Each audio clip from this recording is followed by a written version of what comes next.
these two examples of shells will be where we rotate around non-coordinate axes. So we're going to rotate around a random horizontal or vertical line. At least they're horizontal or vertical. If we are rotating around a random tilted line, that would be super hard. And that's something that you could learn, you will learn how to kind of do in Calc 3 when you get into some vector stuff. But for us, we're rotating about vertical or horizontal lines. And our geometry, the geometry does not change. We still use the same principles.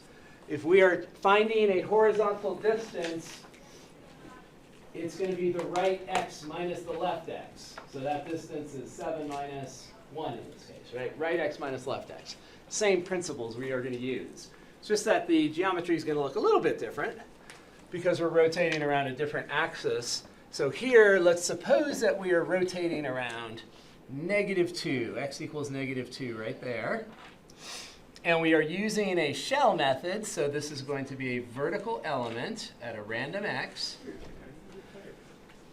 Everyone clear on that? That if we want to create a shell, we have to have the axis and the integration element parallel, so that when the rotation happens, we create a cylinder. If we're going to create a disk or a washer, we would need perpendicular to the axis of rotation. Shell, parallel. So here we go. We know the general form for the area of a shell or a cylinder. That's 2 pi r. That's the circumference of the base. Multiply by h to get the total area of the shell. So then we have to come over to our picture and we have to identify r and h. And one thing that we notice is that we are integrating with respect to x. We have a vertical element. The thickness of a vertical element is dx. That's one of our checkpoints that, okay, then we need to have a slew of x's over here. This should all be x's over here, because if we're integrating with respect to x, we can only do that if we have x's in the integrand. So we know that we want to write the r and the h as functions of x. So that's just a checkpoint in our mind. Let's identify the radius, and let's identify the height. So the axis of rotation is here. The radius means the distance from our element to the axis of rotation. So it's that horizontal distance. The height is the height of our element right here. So there's the height. So now we have to figure out, in terms of x, what each of these are. And what do we think the radius might be? X plus 2. Perfect. Does everybody see that it's x plus 2? We're trying to find the length of this red thing right here, this red line. We know that this distance right here is x, correct? That distance right there is x, because that's what x means. It means the distance away from the y-axis. That's what x measures. And this distance right here, if this vertical line that we're rotating around is at -2, then that distance is 2. So the total distance is x plus 2. Or you do what we did here. We say, what is the right x-coordinate and what is the left x-coordinate? Well, the right x-coordinate we are calling x. The left x-coordinate is -2. So if we do right minus left, we also get x plus 2. So you can think of it in either of those two ways. The more geometric way is to say, oh, this distance is x, this distance is 2, so the total distance is x plus 2. The more mathematical way is to do right minus left. Both, of course, are going to give us the same thing. And the height is given by our function. So this function right here is y equals x squared. That is the curve right there. And that is measuring the height. So we're going to have x plus 2 for the radius, and we are going to have x squared for the height. That will be our area of the cylinder at x. Volume is then the integral of that. So we will distribute that x squared. We're going to look over here at our picture and figure out our limits of integration. Bless you. What do you think for our limits of integration?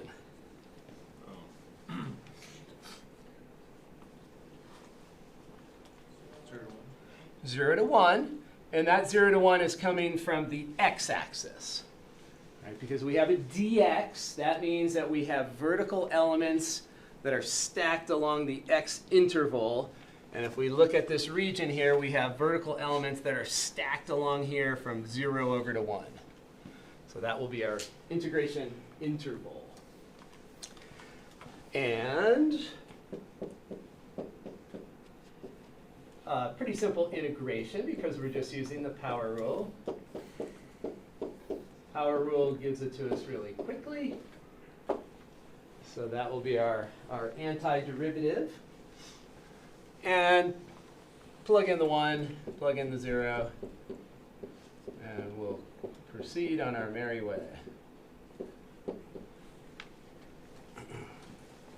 Common denominator of 12.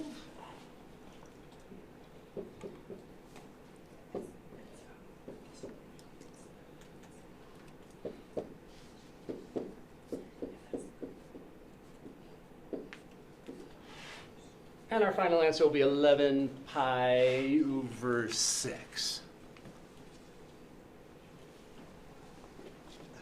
Any part of that you want to have explained again or have a question on?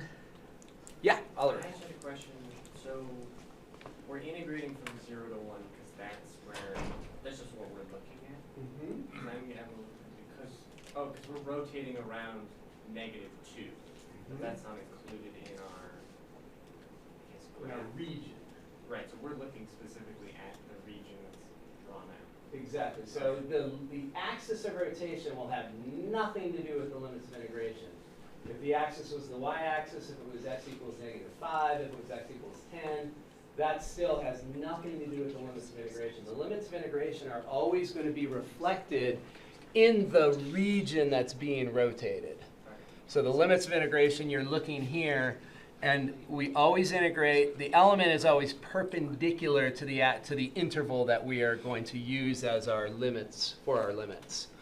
So we're not doing the 0 to 1 on the y-axis here. We're doing the 0 to 1 down here because there's a vertical element for all of these x's within that interval 0 to 1. So we're trying to imagine that whole collection of cylinders. And these vertical elements build that whole nested collection of cylinders. So it's the x interval from 0 to 1 that's going to build all those cylinders. Okay. Does that make sense? Actually, one more. Sure. Do we always, like if we were to flip it so that it's on the y-axis, would we also go from 0 to 1 on the x, or would we go from 0 to 1 on the y? If the axis of rotation was rotated? I guess if anything was rotated. So the only way we would integrate with respect to y if we're building shells is if we are rotating around something that's horizontal. So if it was horizontal, then we would go from 0 to 1 on from the y-axis, and that's what we're going to do right here. So here we'll do one that's very similar, but instead of rotating around an line that is vertical, we'll rotate around a line that is horizontal. So here is going to be our axis of rotation. So that is our axis of rotation. And our element, in order to create a shell, we are going to take a random horizontal element at y. That creates a shell because the element and the axis are parallel. So we'll create a cylinder. And again, let's start with our basic geometry. The area of a cylinder is 2 pi rh. So now we look at our graph, and we have to figure out how to replace the r and how to replace the h. And again, checkpoint, we have a sleeping rectangle. We have a horizontal rectangle. The thickness of that is dy. So that means we're going to integrate with respect to y. We're going to have a dy. That means everything in the integrand has to be y's. So both the r and the h need to be replaced with expressions in y. So it's just a check. So then we come over here and we look at our graph, we identify stuff. The radius is the distance from the element to the axis. That's the radius right there. And the height of our rectangle, or the height of our cylinder, I should say, because this is rotating around creating a cylinder. So the height of our cylinder is right there. Horizontal, but it's still the height of it. We'll still call it the height. And now the radius is a vertical element. It's our vertical distance, I should say. The element is horizontal. The radius is a vertical distance. Vertical distance, instead of right minus left, if it's vertical, we're going to do upper minus lower. So if we're thinking about a y situation, that's 10 and that's negative 3. We do 10 minus minus 3 to get that distance. We do the upper y coordinate minus the lower y coordinate. So same thing. So we come over here, and the y coordinate right there, this is y equals 2. That's the upper one. The lower y coordinate, oh, we're just calling this y. So that's the lower y value. So it's going to be 2 minus y. That will be the radius. Does that make sense?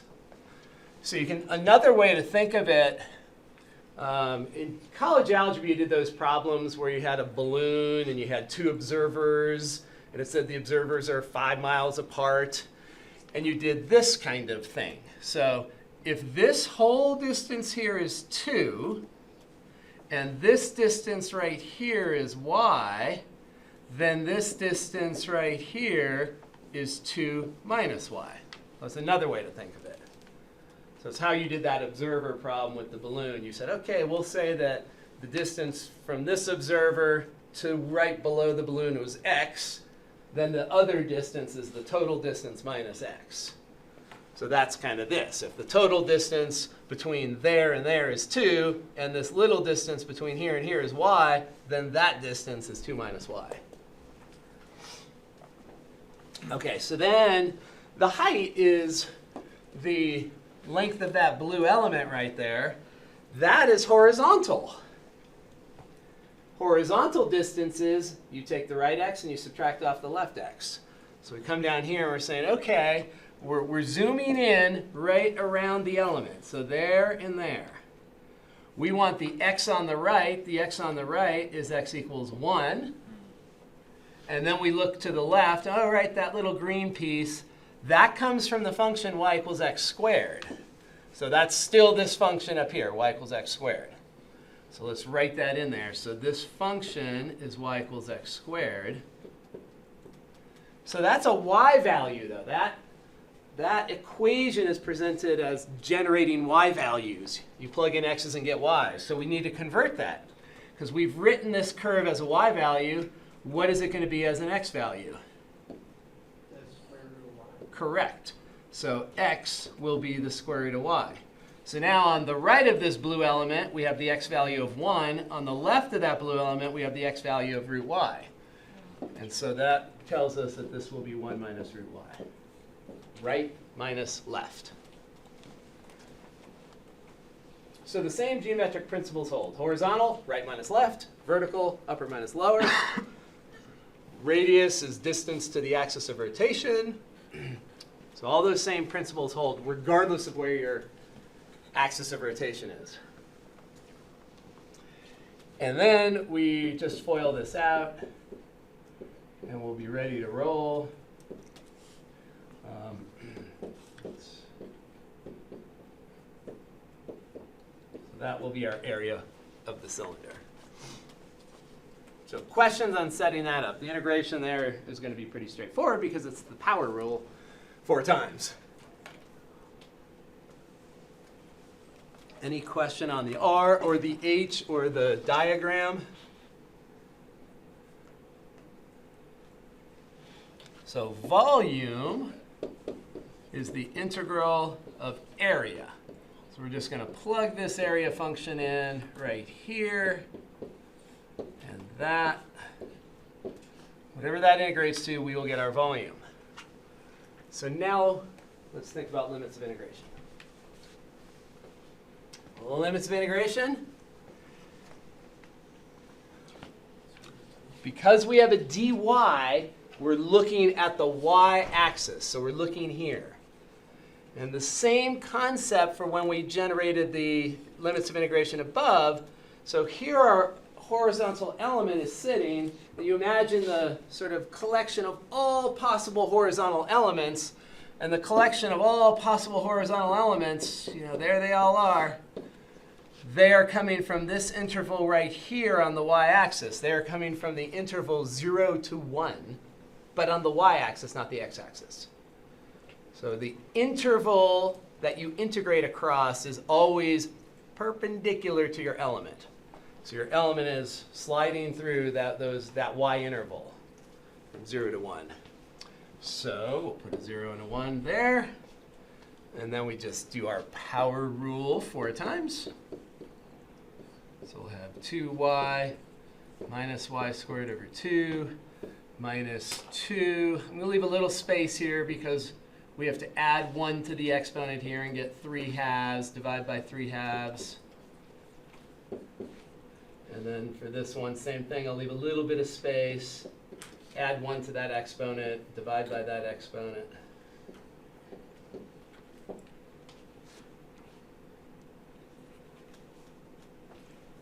So there is our antiderivative.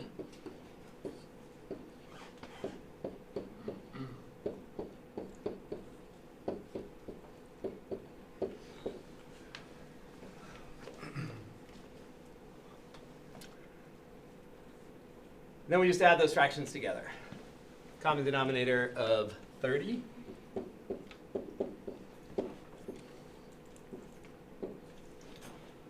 That's going to be 60. That's going to be, I have to multiply that one by 15. So 60 minus 15. That one we're going to multiply by 10. That one we're going to multiply by 6. Let's go ahead and cancel that.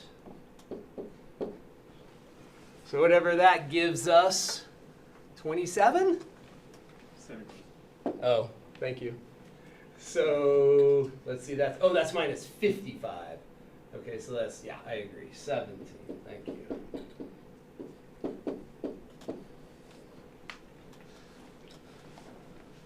So that'll be our final answer.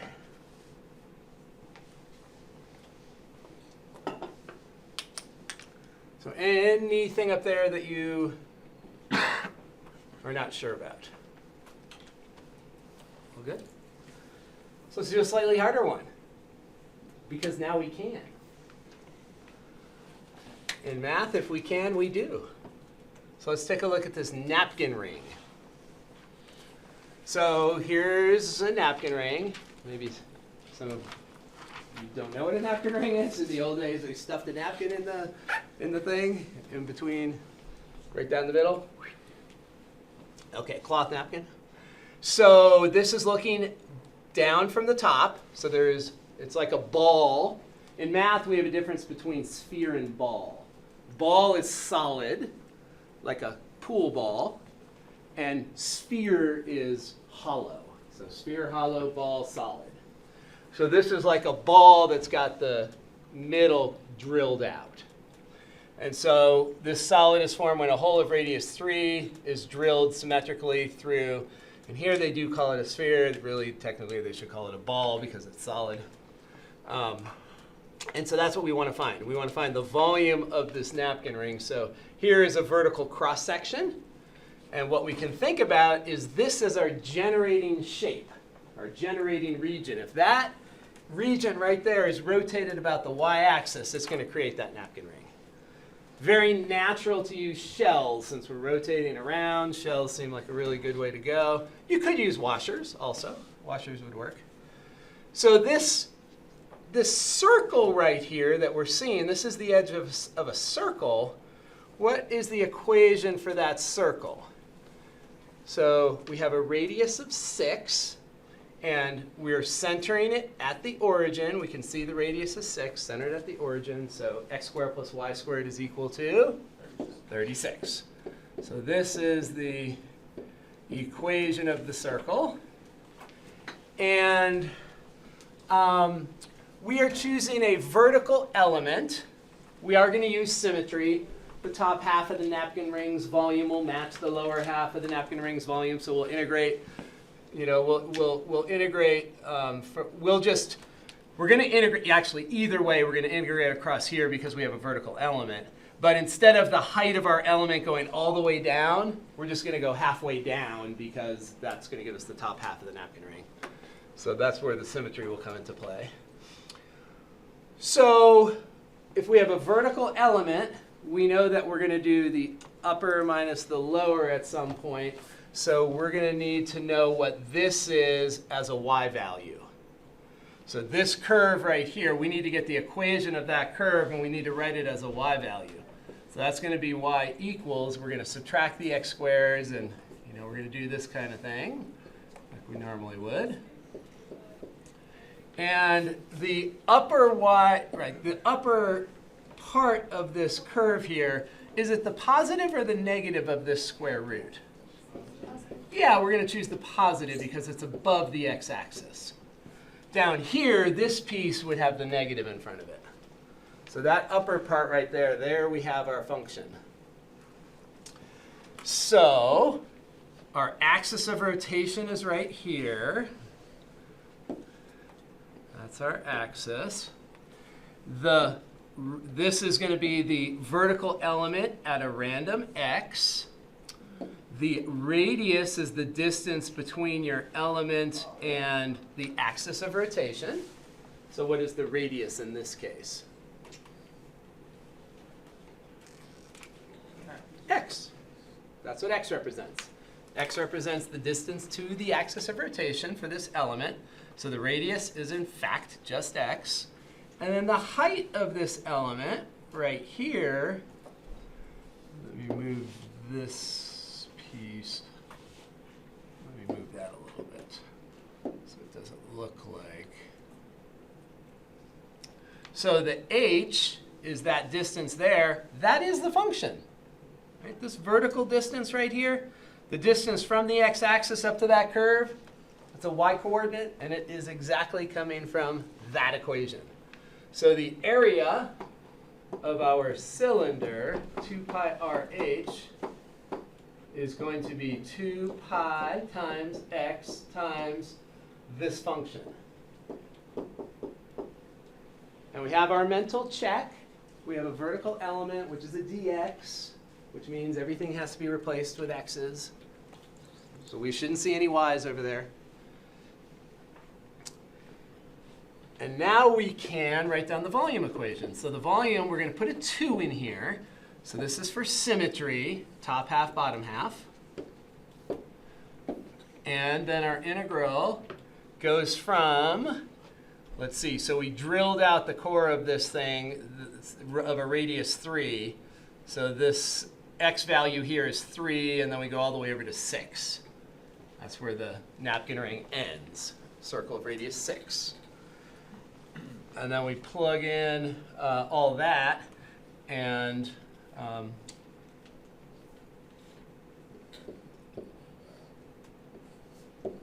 factor out the pi.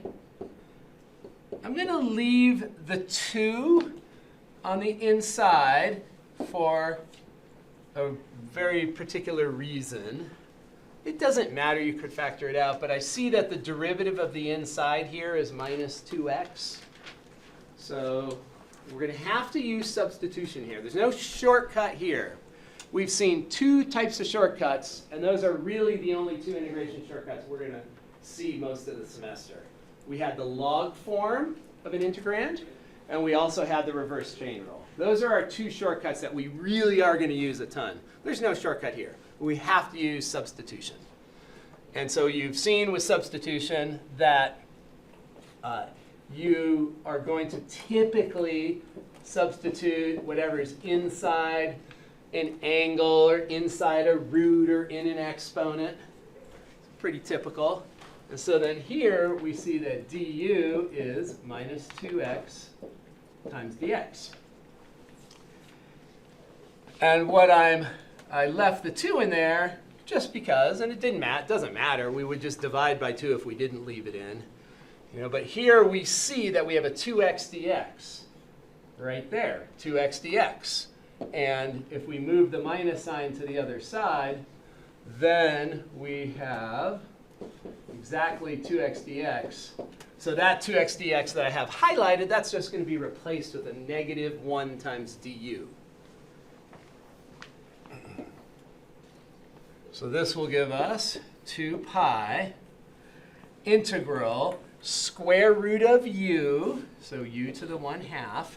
And then the 2x dx is du times negative 1, and I'm going to put that negative all the way out in front. Negative 1 is a constant, so it can float in and out of the integral symbol. Now we have to convert our limits of integration. The original integral had limits that came from x.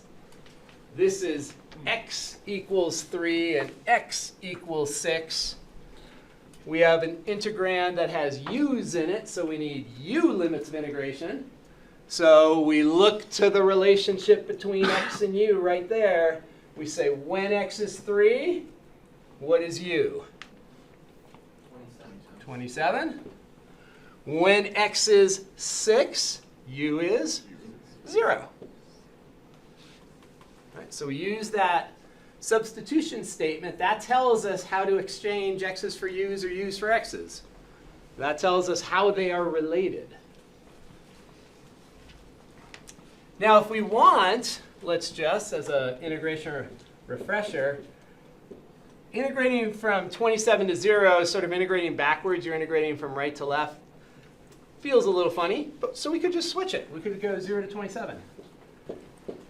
And if we do that, if we switch the limits of integration, we multiply by minus 1. So then it just gets rid of the minus that's out in front. So it kind of simplifies the look of this pretty nicely. Do you have to do that? Of course not.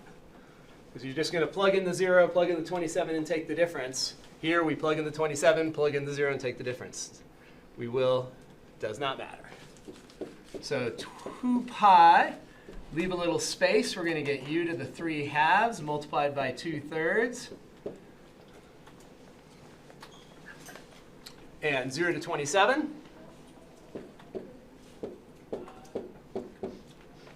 So this is going to give us 4 pi divided by 3 out in front. And then we have 27 to the 3/2 power. We'll want to simplify that. Typically, what we've said is that we want to trigger the denominator in that exponent first if what's down below is a perfect square. 27 is not a perfect square, so we may not want to do that. That may make it a little messier. Let's do it 2 different ways. Let's do it that way just because that tends to be what our instinct tells us to do. So we're going to take the square root of 27. Square root of 27, that's 9. It's 9 times 3, so it's going to end up being 3 root 3. 3 root 3. So that's the square root of 27. And then that has to be cubed. So this will give us 4 pi divided by 3. When we cube the 3, we get 27. 3 times 3 times 3. What do we get when we cube the root 3? 3 root 3. If you take root 3 and multiply it by itself 3 times, root 3 times root 3 times root 3, 2 of them pair off and become a 3. So we'll end up with 3 root 3. And so now we can just simplify this. So those 3's will cancel each other out. And we'll have 108 root 3 times pi. Okay, so that's one way to do it. Another way that we're going to see quite a bit this semester is this. If we have 27 to the 3/2 power, you could think of it this way. You could think of it as the square root of 27 3 times. And just like we said a moment ago, if you have 3 square roots, multiplied together, 2 of them pair off, and right away you could write that as 27 root 27. And then you could deal with this root 27 and say, okay, that is 3 root 3. And then combine those. So that's another way that you could get at it.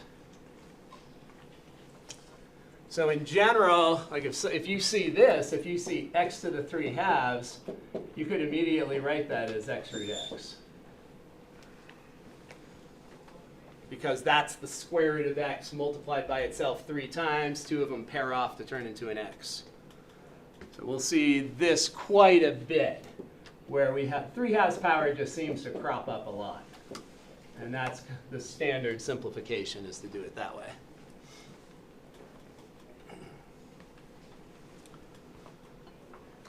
All right. Now, we get to go back into 2 dimensions for a little while. Back into 2 dimensions. Finding the length of a curve. Finding the length of a curve brings us to a little bit of Calc 1 that we will talk about, try to solidify. And that is the part of Calc 1 that talks about differentials. And differentials can feel a little bit ambiguous.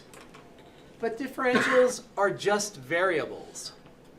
A dx, a dy, it acts just like a variable. And so when you see them, you can treat them just like variables. You can square them, you can get common denominators, you can do everything that you do with variables, you can do with differentials. So you saw back in Calc 1 that you would write dy as f prime of x times dx. So in other words, dy is a function of dx. As dx changes, dy changes. When you look at the differential triangle, that makes sense. If this point were to slide further to the right, the dx would change and the dy would change. So we typically think of dy and dx just like we think of variables. We think of dy as a function of dx. Now, in Calc 1 and so far in Calc 2, we know how to integrate dy and dx. We can integrate dx and get x. We can integrate dy and get y. That's familiar to you. When we find the length along a curve, here is what changes. So our goal is to figure out what this delta s is. Back in Calc 1, you had 2 different things. You had differentials and increments. Increments are exactly correct distances. There's never an approximation with an increment. When you have a delta x, that literally means a change in x. There's no approximation in there. It means the horizontal distance between 2 points. Delta y, same thing. These are increments that mean the exact values. But what you did, so these are exact values, not approximation. And what you did in Calc 1 was say that the y increment is about equal to the y differential. So that's what you did. And you also said that the x differential is exactly equal to dx. So that's all Calc 1. And the concept is that the independent differential and the independent increment are always equal to each other. And it's the dependent variable. So when we write y equals f of x, y depends on x. So x is independent. You pick the x, and that generates your y. So in Calc 1, we always said that the independent, those were always equal. And the picture that you drew, probably more than you care to remember, the picture that you always see in Calc 1, you've got this x0 and x0 plus h. So that right there, that is your delta x.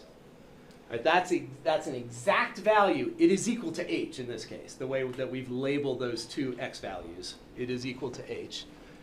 But then up here on the graph, you've got your tangent line, and the second point is up here on the curve, and you've got this differential triangle right here. There is dx, there is dy. Dx is exactly equal to delta x. Right? That distance right there matches that distance right there. Dx and delta x are equal. But delta y is not equal to dy. Right? Delta y is the change in the y coordinates from here to here. That is this distance. Right? This distance is the exact change in y between those 2 points. So what we said was that dy is approximately equal to the change in y. And as you get closer, as h goes to 0, the dy and the delta y get closer and closer, and then you take the limit and you get the tangent line. Okay, so that's just backdropping Calc 1. Now here, what we're doing, delta s is the exact length along that bent curve. So if we had like an embroidery tape measure, one of those soft tape measures, you could measure right along the curve. Right? So that's the exact change, and they use s for the curve, s for position on a curve. So that delta s is the exact measure between the 2 points along the blue, and the ds is going to approximate the delta s. Those are approximations. And in this context, the dx and the delta x are equal, and the dy and the delta y are equal. It's now ds that we're focusing on. The x and the y are sort of independent of the s.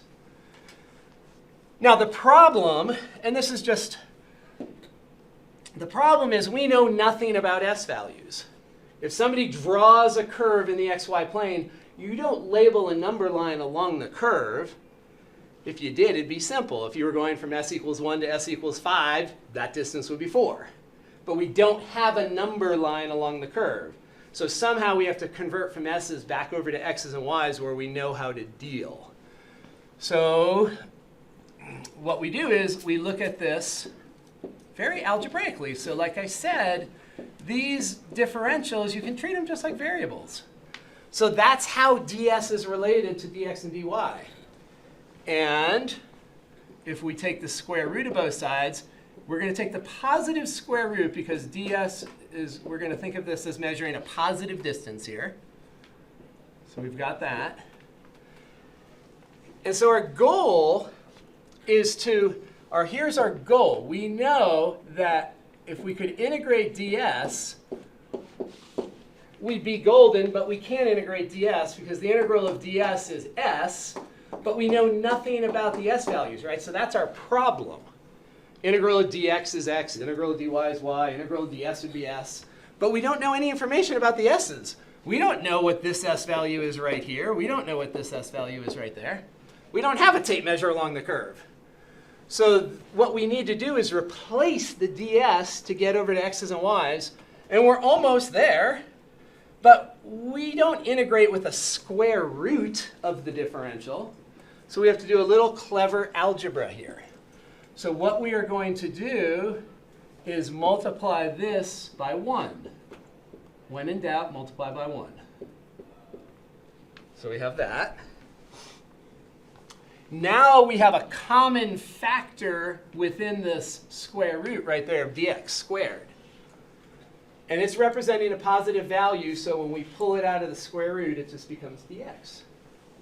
So now we can rewrite this as ds is equal to, I'm factoring out dx squared, and it becomes 1. Dx squared comes out of dx squared 1 time.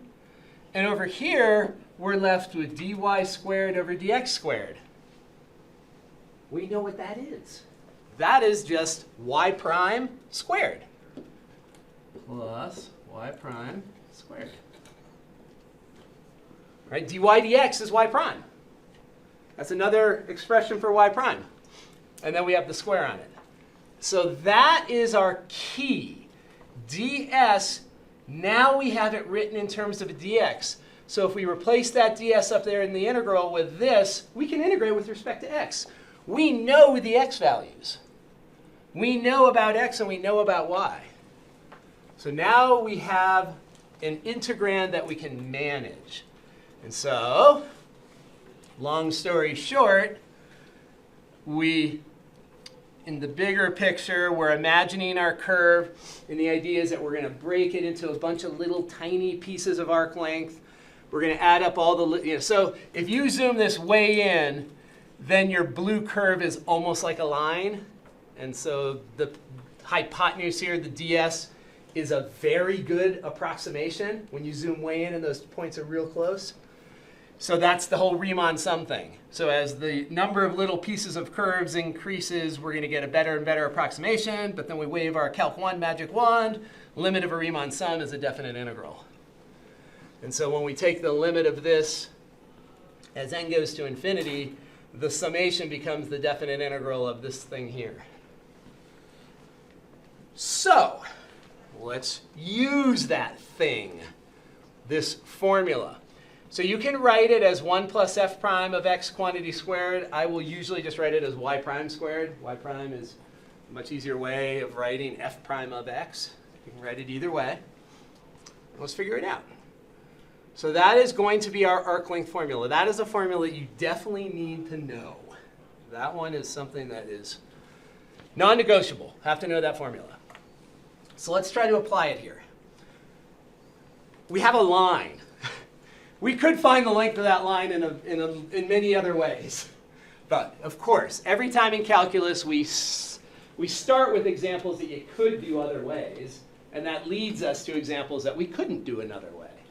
So we want to do a line first. So here is our function. Our function is just 4 minus 3x.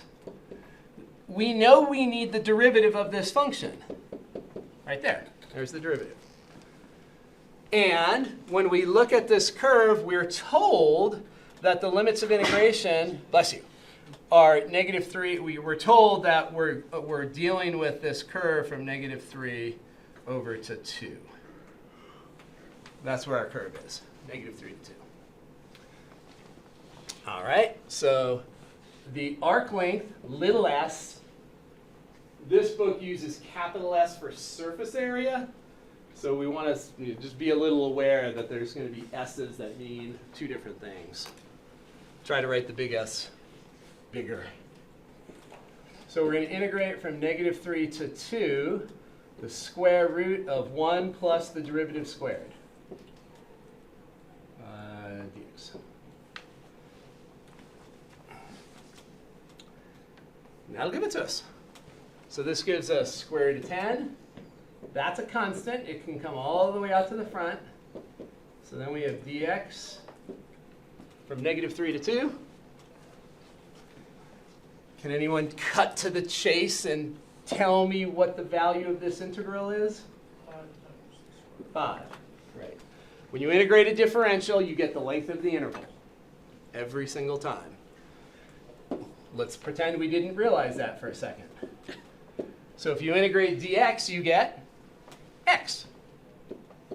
And x from -3 to 2. Oh, now I see it. If I plug in the 2 and I plug in the -3, I'm just getting the length of the interval. I'm getting the upper minus the lower, which always happens when you integrate a differential. You get the length of the interval. So that'll give us 5 root 10.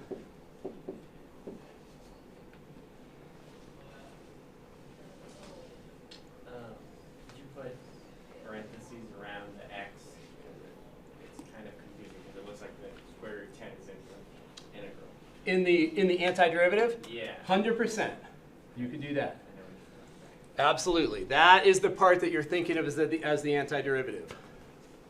Does it matter, though? Could you think of this whole thing as the antiderivative? Would this change anything? Let's check. Would that change anything? So if we put square root of 10 times 2 minus square root of 10 times -3, would that change anything? So this is going to be 2 times the square root of 10 And that's going to be plus 3 times the square root of 10. So no, it doesn't change anything. So it's a great point, though, because it does change things sometimes. When would it change things if this was a plus?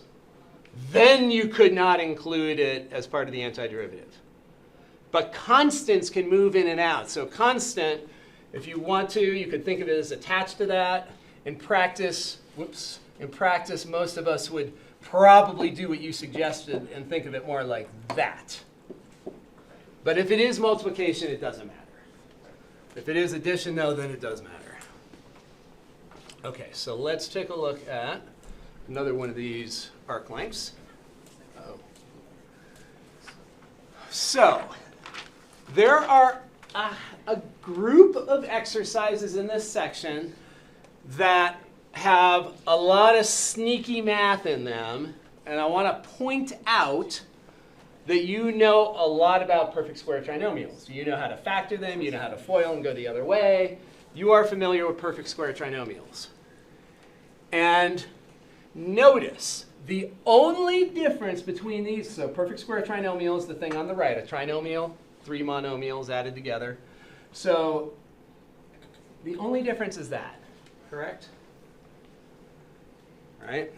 So example, if you have x squared minus, let's just say, let's see, let me just think of,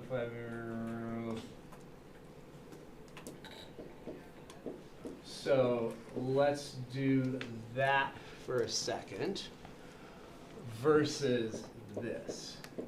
So you agree that the only difference between those two trinomials is the sign of the middle term. This one, of course, is going to factor into x plus 2 squared. This one, of course, is going to factor into x minus 2 squared. So let's just leave that example there because we're going to come across something that's going to be parallel in execution to that. So we've got our curve. We're told our interval, 1 to 6. So there's 1 right there, and 6 is over here. So that's our interval. We'll integrate 1 to 6. And we've got this function here. So our formula, square root of 1 plus the derivative squared. We need the derivative. And my habit with these will be to sort of do the 1 plus y prime squared up here and then put it in the square root. Instead of drawing the square root and doing each piece, step by step, let's sort of build the inside of this square root. So first, let's find y prime. So that's going to be 3 divided by x for this part. Taking a derivative. Derivative of ln x is 1 over x. Power rule here, we pull down the 2. We're going to get a cancellation with the denominator. That is our derivative function. Now we are going to square it, because we're trying to build up this radicand in here. We want 1 plus y prime squared. So we've got the derivative. Let's square this now. And here is where I want you to be slow. Don't combine everything that can be combined. And what I mean by that is this. Let's just write out this formula. Let's write it exactly how we see it. So when we square this, we are going to get minus 2 multiplied by a, which is 3 over x, multiplied by b, which is x over 12, plus b squared. So now I've just written it out exactly like we would. So very patiently, we're not combining things. So there is the, so here's, this part is a, right? That's representing a, that's representing b. B does not include the minus sign. Right? B does not include the minus here. So the minus is out in front. So a squared, b squared is over here, and then minus 2ab. So we just use the perfect square trinomial form right here. So we're foiling out that. Okay. Now, the only thing I want you to simplify is the middle. Leave the a squared and the b squared. Leave them alone. So your y prime squared is going to be 3 over x squared. So leave that alone. And also leave this one alone. Don't write it as x squared over 144. It will just make it worse. So how about in the middle here? What do we end up with? Don't we end up with just minus 1/2? Right? The x's cancel, and we get a 6 over 12, which is a half. All right. So now we're almost, what's the next step in here? If we're trying to build up this radicand in here, what's the next step? We now have y prime squared. What do we have to do next to get this entire quantity below the square root? Add 1. So notice this. Now we add 1. So y prime squared plus 1. And what changes on the right-hand side when we add 1? The only thing that changes on the right-hand side when we add 1 is the sign of the middle term.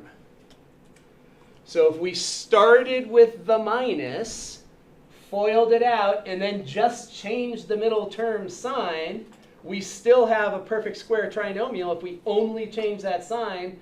So instead of a minus b squared, we end up with a plus b squared. So this is going to factor beautifully into a, I don't even need those parentheses, a plus b quantity squared. So we started with a and b. We had a minus b. We squared it, simplified just the middle term, and it just so happens that when we add this 1, the effect is that only the middle term changed, and it changed by exactly the sign.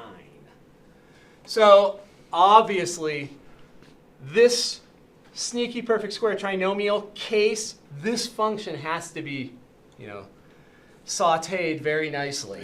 That's not just going to happen randomly. You will not just see, if you just create a function and say, I'm going to find the arc length of this function, the chances that your derivative squared plus 1 is just a perfect square trinomial modification, very unlikely. Very unlikely. But there are several of these in the book, and it will just get worse if you multiply everything out. Because when you the first time I did this problem, that was my instinct. Oh, let's make this 9 over x squared. Let's make this x squared over 144. Let's put the 1/2 on the end because it's a constant. Right? It will just get absolutely horrendous. So on the exam, if there was one of these, I would give you that hint that it's going to be a sneaky square trinomial so that you know, oh, warning bell. But now this is beautiful because this is your 1 plus y prime squared, which sits underneath a square root. So we now have a squared quantity under a square root, which is going to simplify perfectly. We'll write it down for this time. Now we have a dx, and we said we're going 1 to 6. And the square root and the square just cancel. Square root and the square undo each other. They annihilate each other. So we end up with the integral of 3 divided by x plus x divided by 12 dx. Bless you. We have that.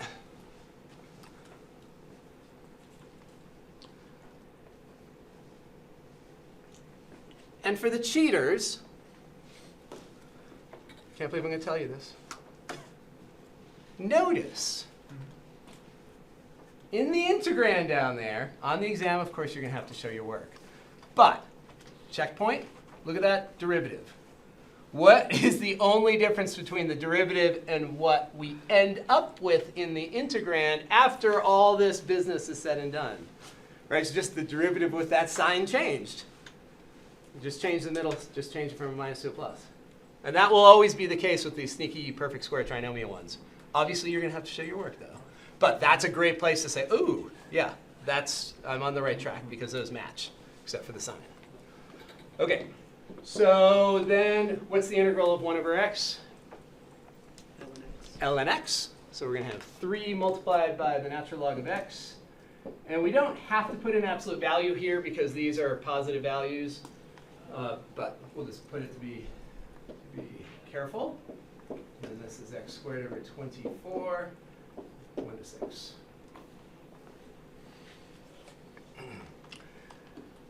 So this will give us 3 natural log of 6 plus 36 divided by 24 minus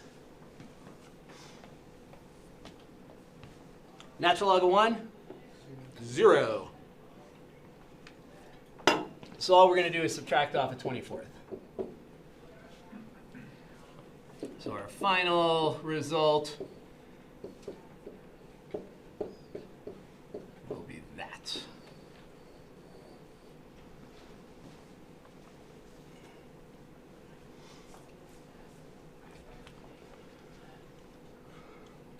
Okay, so that is how arc length works.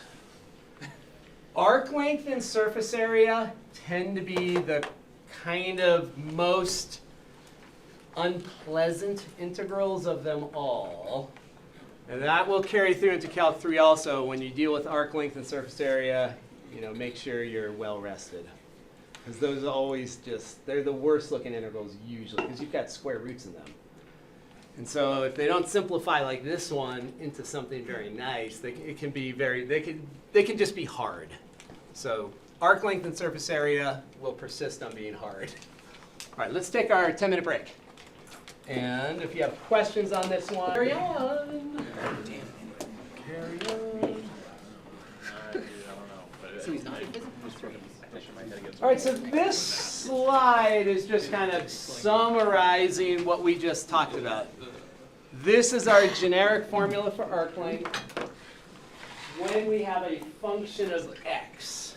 We kind of seen with washers and shells and disks that you could integrate with respect to y sometimes, x, y, just depends.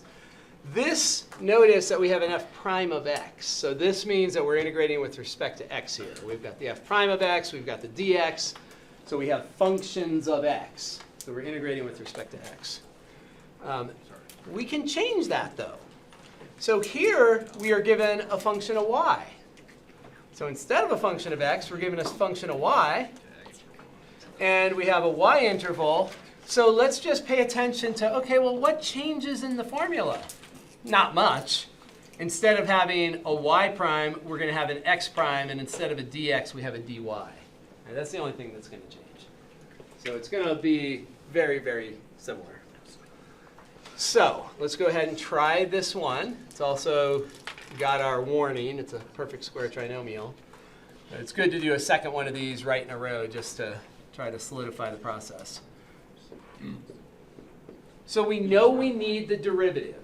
So our goal is to build up this quantity that's tucked inside the square root. We want to build that up. So we need a 1 plus x prime squared. So let's go ahead and build it up before we stick it in the square root. So we're taking the derivative here. So we're going to get y cubed.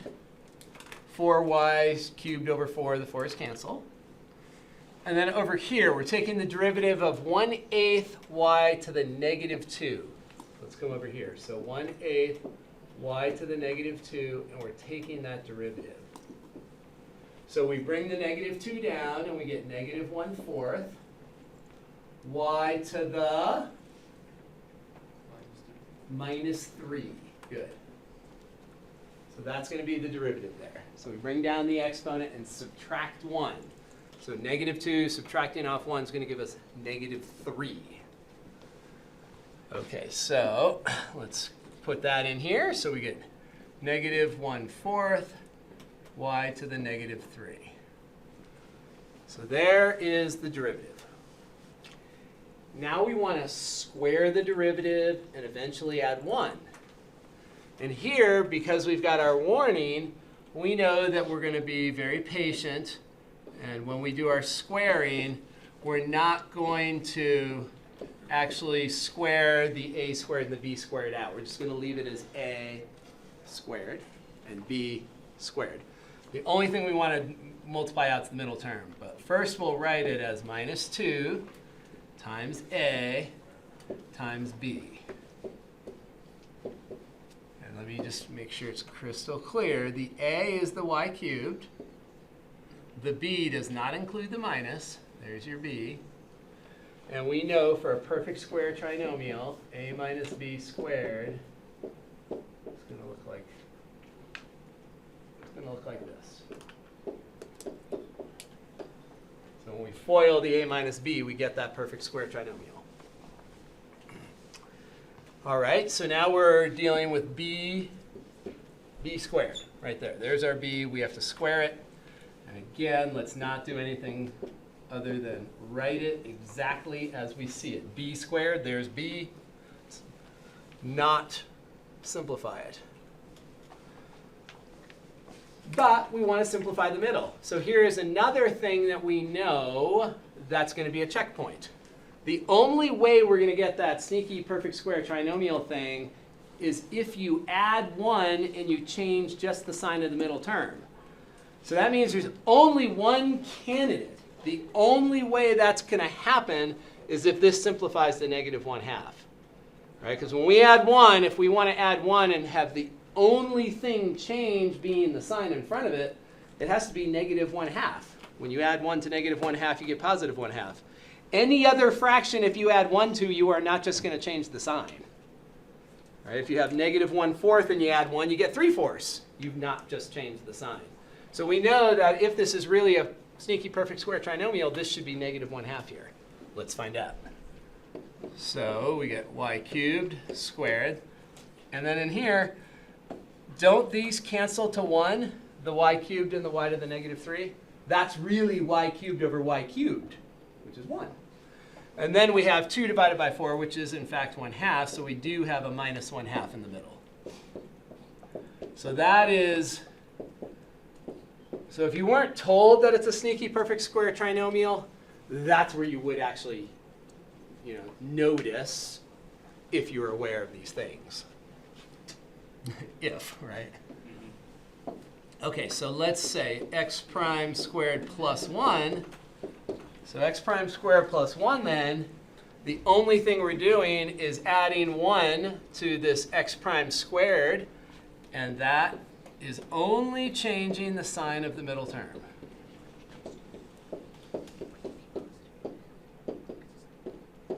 So we now know that we started with a minus b squared, we added 1/2, and now we have a plus b squared. This is a perfect square trinomial. This is going to be y cubed plus 1/4 y to the negative 3 quantity squared. And that's a beautiful expression to substitute inside of a square root, because we're going to have a square root of a square, and they're going to cancel. So let's come over here then. We're going to end up with s equals the integral. They've told us the limits of integration, 1 to 2. So those were given. And we're taking the square root with respect to y, and we're going to plug in that thing right there. So we're going to have y cubed plus 1/4 y to the negative 3 quantity squared.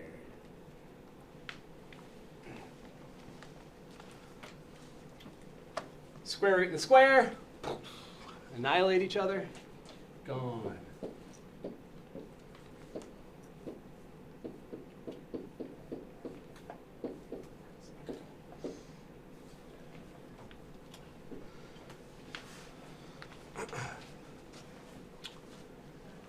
And we've reduced it to a very, very nice integral.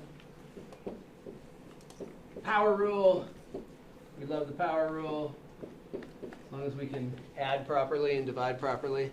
So y to the negative 3, we add 1. Adding 1 to that gives y to the negative 2. And then dividing by that new exponent, dividing 1/4 by negative 2 will give us negative 1/8. And 1 to 2, I should say.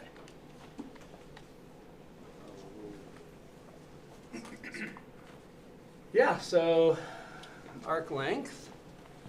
Plugging in the 2, 16 over 4 is 4. Plug in 2 here, we'll get minus 1 over 32. And then we subtract off antiderivative at 1. So we're going to subtract off a quarter and add an eighth.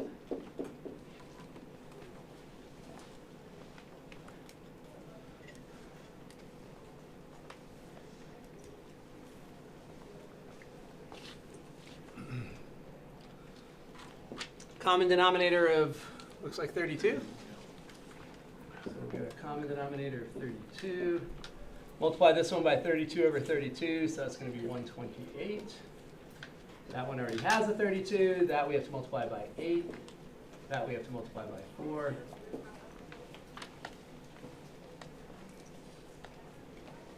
So I think 123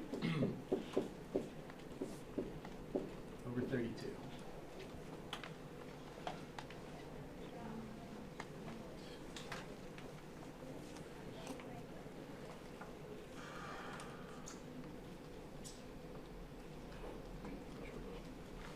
That match, Brady?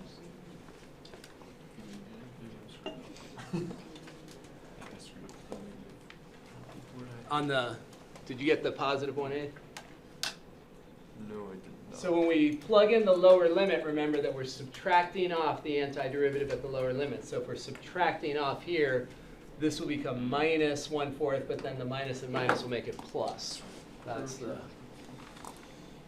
I've seen that error before. That's the common one. Common one when you're doing antiderivative evaluation. All right, any questions on any step?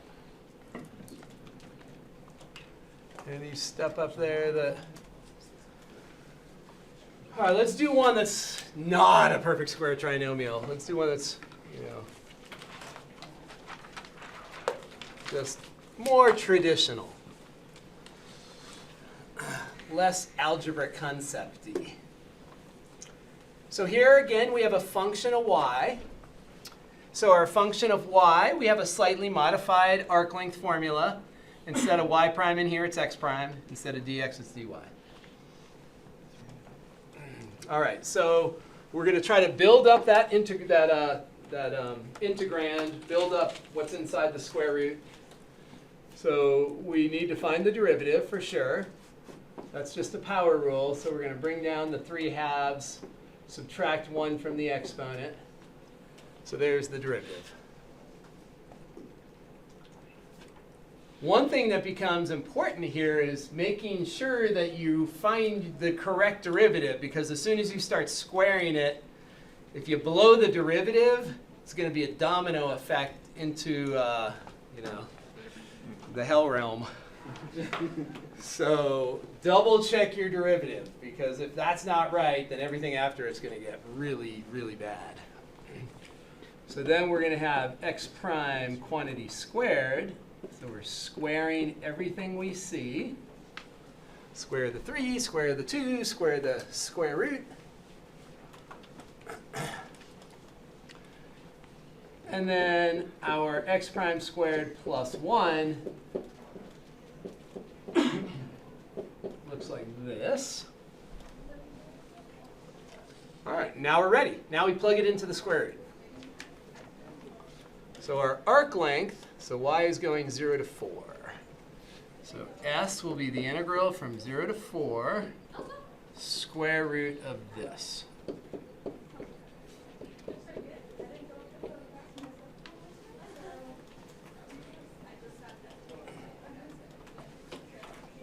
Question? Oh, absolutely. So we have to integrate that. What kind of if we were going to do substitution, obviously we would let u be whatever's inside the root. We always let u be within the root, in the exponent, in the angle. But what kind of function is that? Linear. Linear function, RCR. Linear function, reverse chain rule. You can do sub if you want, but it's extra steps. So this is linear. And anytime we have a linear substitution, we should be thinking RCR, reverse chain rule. So that just means at the very end, we divide by the derivative of the inside there. We divide by 9/4. That's all that means. So we can integrate this directly. This is 9/4 y plus 1 to the 1/2. Are they going to settle, or are they? I think they'll just walk through. Just passing us? Okay, so what we're going to have is the regular power rule thing. So we have this. Here it's raised to the half power. So we add 1. When we add 1 to 1/2, we get 3/2. Dividing by 3/2 means multiplying by 2/3. So there's the power rule part. Add 1 to the exponent, divide by the new exponent. But now the RCR part, we have to divide by 9/4, which of course is the same as multiplying by 4/9. We'll do that in a second. And this goes 0 to 4. So if we have a linear substitution, just integrate and divide by the derivative of that linear substitution. Okay, so now we have 2/3. We're going to multiply by 4/9. So we're flipping that over, so we're going to get 8 over 27.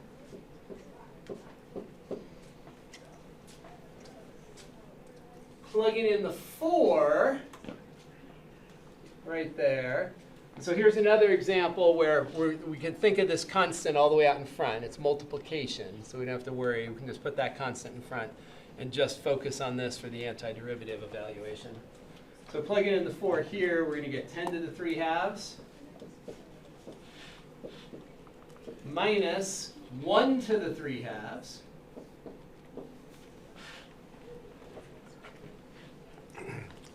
And the preferred way to write this, 8 over 27 doesn't simplify. Here we typically would write this as 10 root 10 minus 1. 10 to the 3/2, that's the square root of 10 3 times. 2 of them pair off and make a 10. 1 to any power, 1.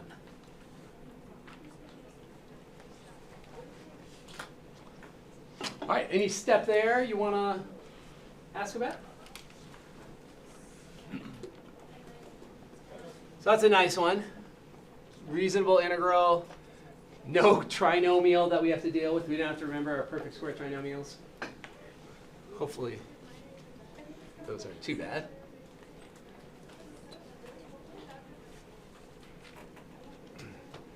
Okay, so why don't you all try this one? So this one is a function of x.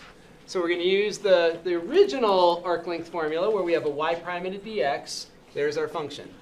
So you're going to get snagged at some point where you have a root times a root. I'll put some hints on the board as we get to that point. So start with your y prime, and then square it, and then add 1, and then plug it into the integral. And we'll see some hecticness. If you get stuck on any piece of it, let me know and I'll come and help you.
Quick interruption while I'm remembering.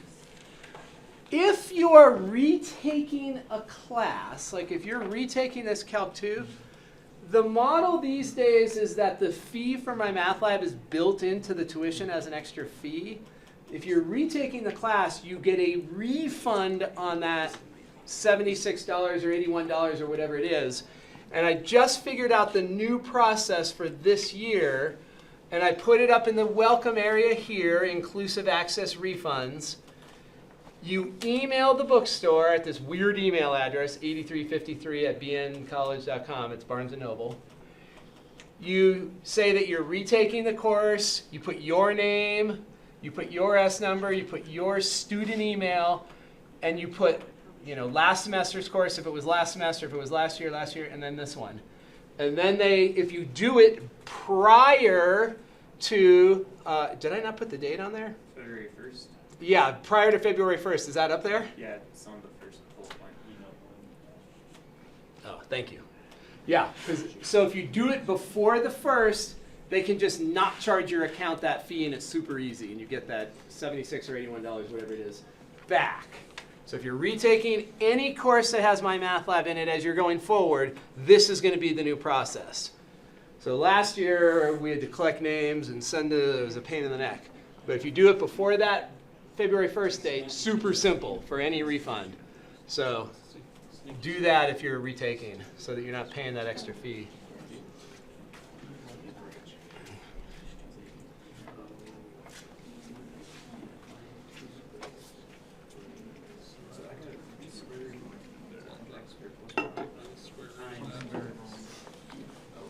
I'll start writing the derivative slowly up here as you're continuing forward. 3/2 of 2/3 times on the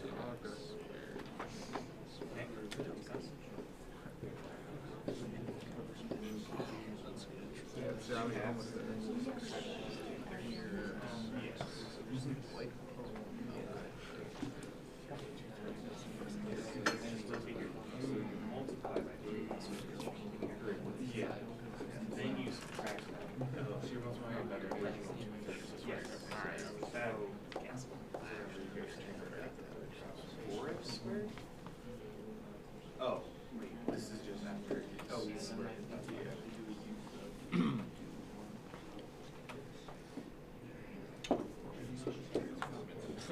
You're fine. That's not too bad.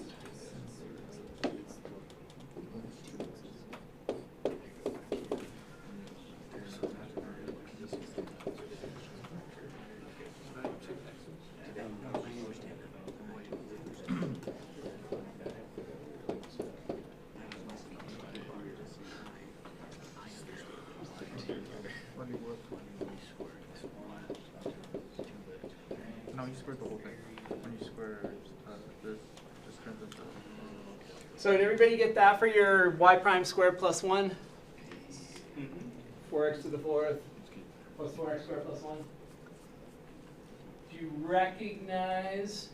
I was thinking that this one wouldn't be quite as clear. I think the next one's a little. Oh, that's a trinomial. I wasn't thinking that we were going to get a perfect square trinomial there. Is that a perfect square trinomial? Yeah. It's not a sneaky one, but it's just a regular perfect square trinomial. So this is going to factor into 2x squared plus 1, quantity squared.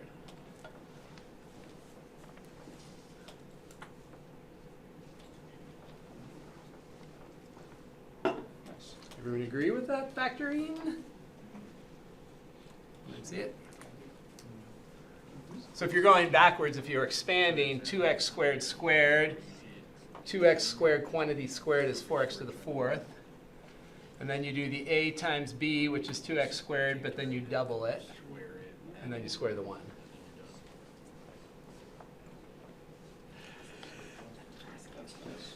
Everyone okay with that one?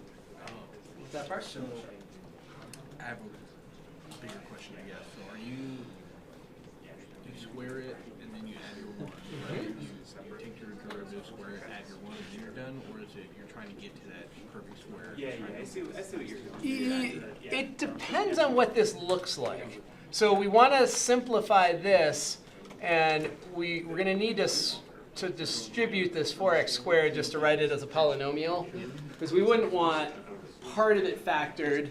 Like this part here is factored, but then this is not included. Right. So then we want to expand everything and then see if what we're left with is factorable. Okay. And so that's a pretty common thing, that if you have something, two things multiplied together and then something's added to it, multiply it all out and then see if the new thing is factorable. Okay. So you're always going to want to take your derivative, square it, add your 1, and then see where you're And then at. see where you're at. See how you could possibly simplify it. All right, so the final step here is not too crazy because our s is the integral of the square root of that.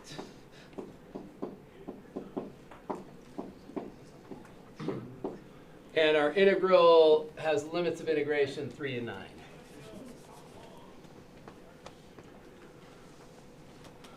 And then the square root of the square, that cancels, those cancel out. And so when we do the integral here, we're going to get 2/3 x cubed plus x from 3 to 9.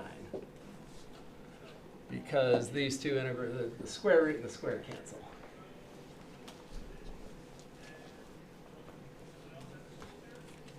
Plug in the 9. That's going to be 9 times 9, which is 81. I'm going to write it this way. 2 times 81 times 9 over 3 for the time being. Because I see that I can cancel out that 3 right here easily. And then we subtract off the evaluation at the lower endpoint. So that's going to be 3 cubed, which is 27. 27 divided by 3 is 9. That's going to be 18. And then minus 3.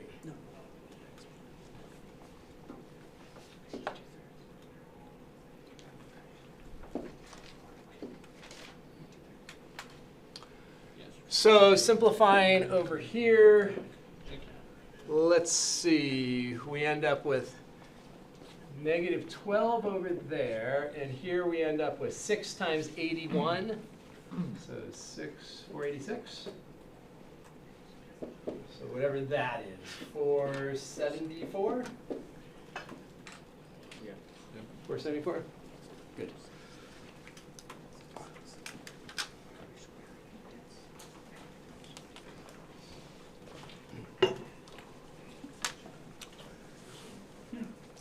All right, so one more perfect square trinomial one. Well, you all do this one. Now that we've done, I think we did 2, maybe we did 3 of them.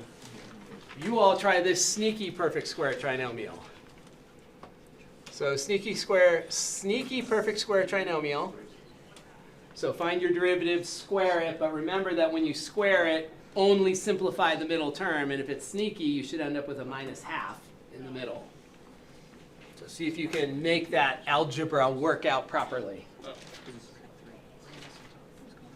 Time to go back to algebra for a moment.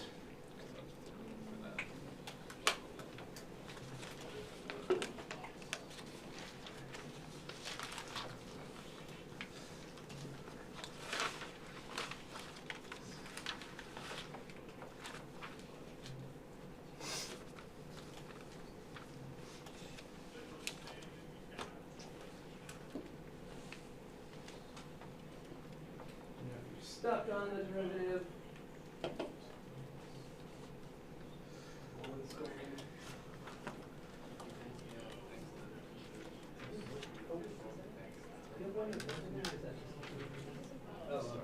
The OneNote is actually works pretty well on the phones. I was surprised. What, the TI-84? No, OneNote. The OneNote, if you get the OneNote app for your phone, whether it's iPhone or Android, it actually works pretty well. It's surprisingly easy to zoom in and see things.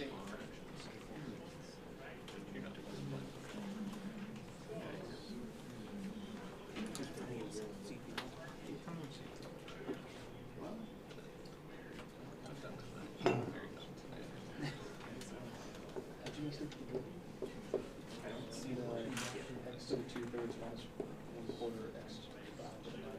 Just the derivative? Yeah. Just the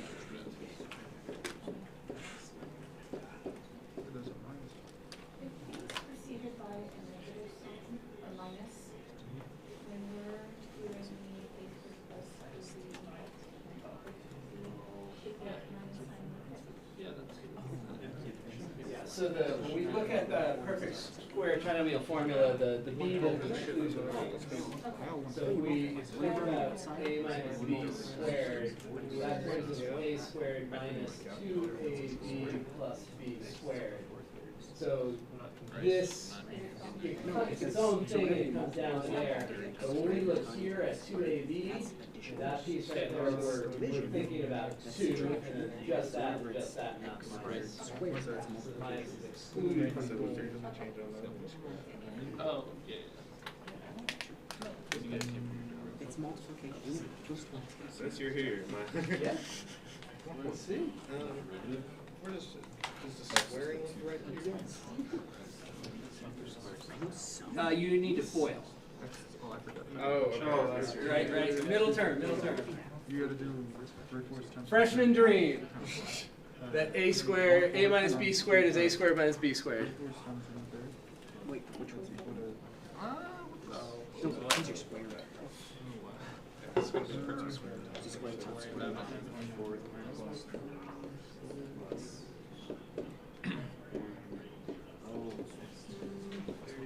Yeah, you're right. I think it's plus. You're right. Because it was square.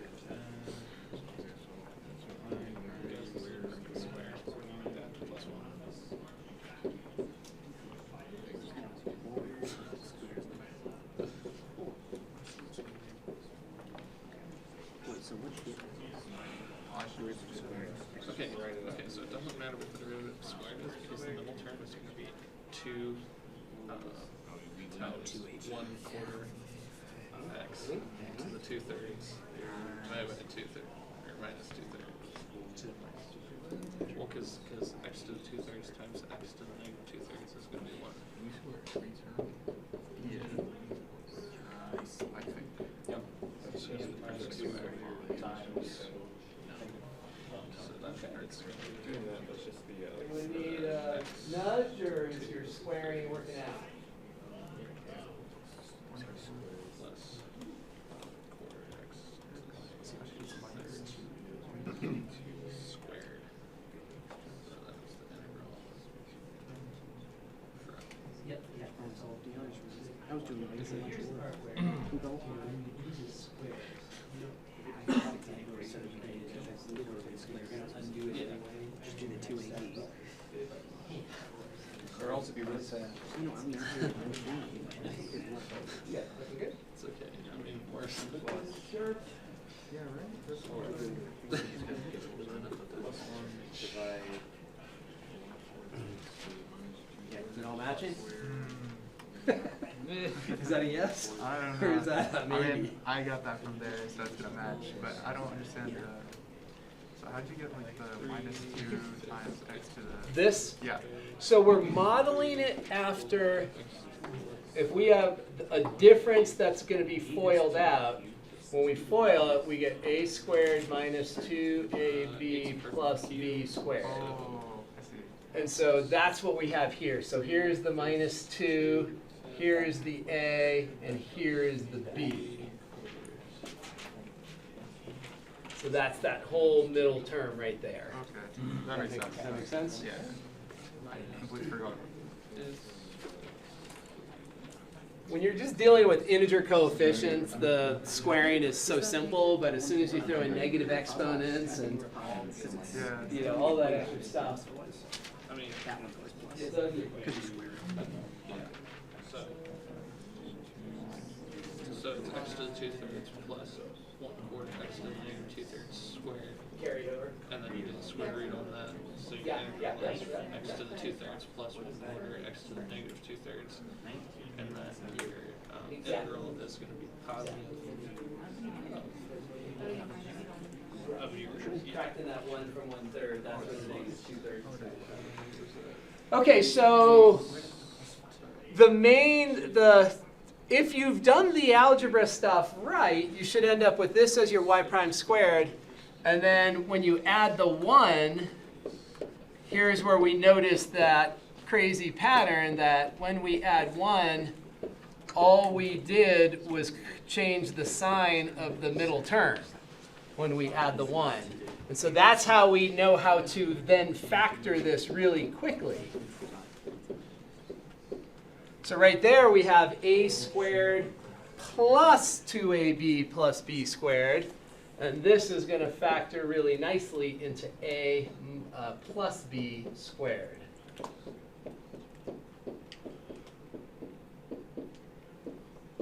So that'll be what we end up with.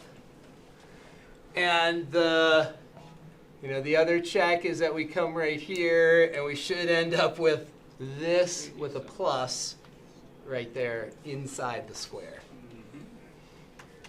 All right, so then S is going to be equal to, what were the limits of integration? 1 and 8.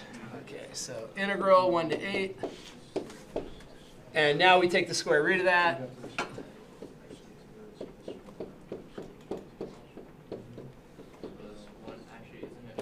So we get that.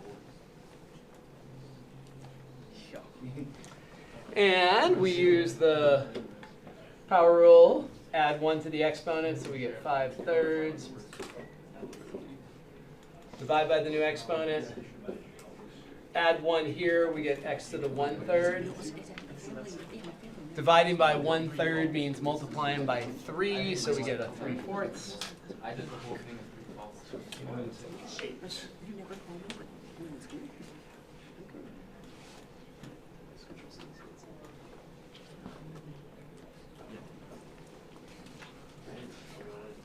Plugging in the 8. So the denominator is a cubed root, so we're going to take the cubed root of 8, get 2, raise 2 to the 5th, get 32. So 3/5 times 32 plus 3/4. Again, cubed root of 8 is 2. Now we want to subtract off antiderivative at 1, so subtract off, distribute that minus sign. And we have that.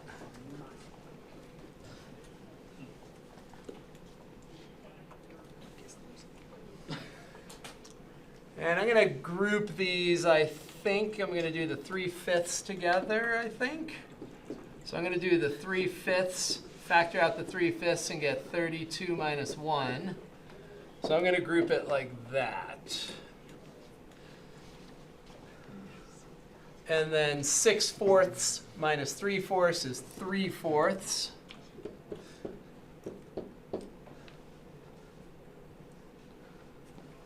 (31 times 3 is 93.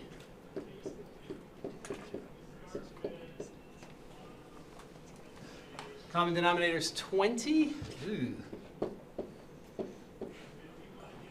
So 15, 4 times 93, 12, 37, 372.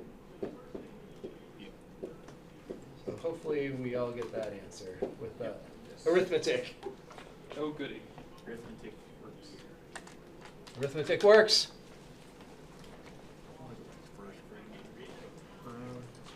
Arithmetic is like flossing. Just a pain. It's like, gosh, you just don't want to not do it sometimes. I lie about doing it all the time. And you lie about it. It's like, oh yeah, arithmetic's easy. Yeah. Ugh. Okay. Oh, please, are we done with arc length? No, one more.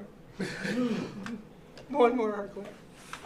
Ah, but both the calculator. Okay.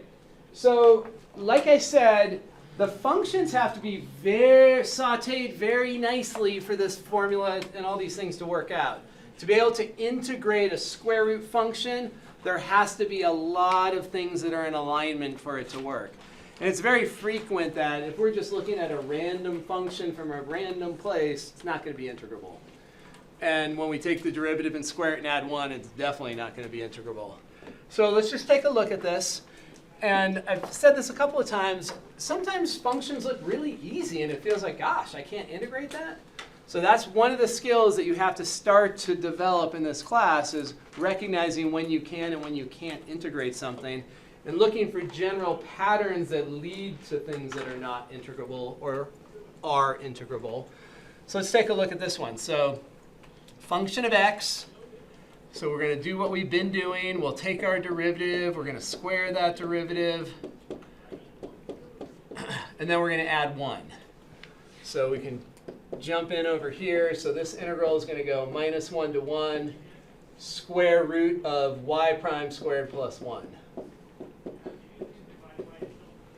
So that is not going to be integrable at this stage. And so when we look at that, what we want to recognize in terms of it not being integrable is that we've got a square inside the square root. We cannot distribute the square root. Freshman dream again. Taking the square root of that, taking the square root of each of those, cannot do that, right? You can take the square root of a product and split it up, but you cannot split a square root over a sum or a difference. Okay, so the main reason that you should be thinking about why this is not integrable is that when you take the derivative, you get 8x.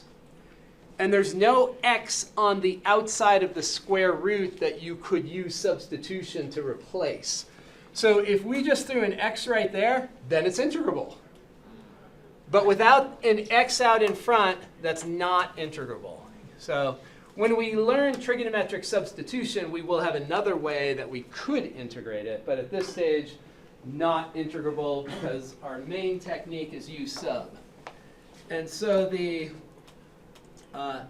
can do this with a regular calculator. You can do it with Desmos. Doesn't matter. All the graphing calculators, even most of the non-graphing calculators, they all have an integral thing these days. So in Desmos, type int. The integral symbol pops up. Put in your lower limit. Hit tab. Go to the upper limit. Hit tab. Put your function in here. sqrt turns into a square root. 4x, use the little caret thing. Use the right arrow to get down. Put a +1. Come outside with an arrow key. Put a dx. And there's our answer. So super easy when you use Desmos.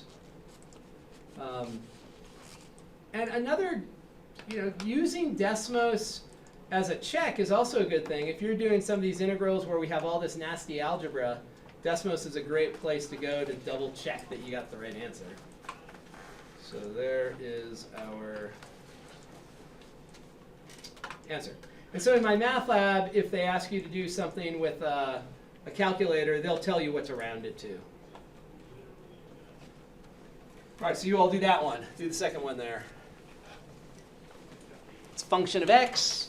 So we're going to use our traditional, the first formula we had for arc length, and see if you can plug it into your graphing utility or your calculator. Now these ones, the basic ones, don't have an integral, do they? No.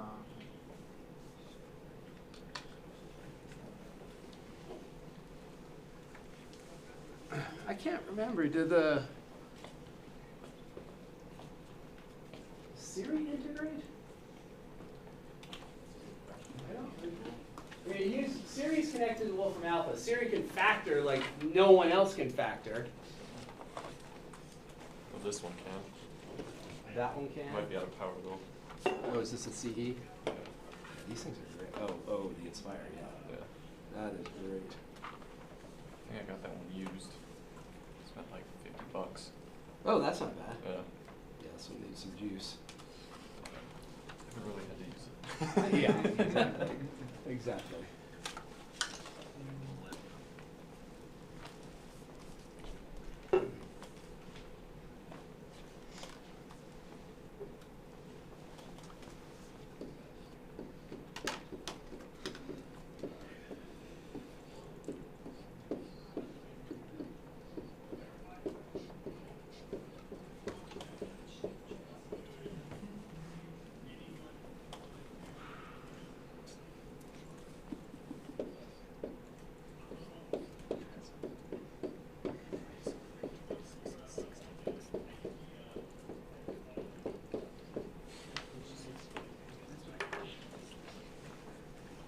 Let's see if we get the same answer.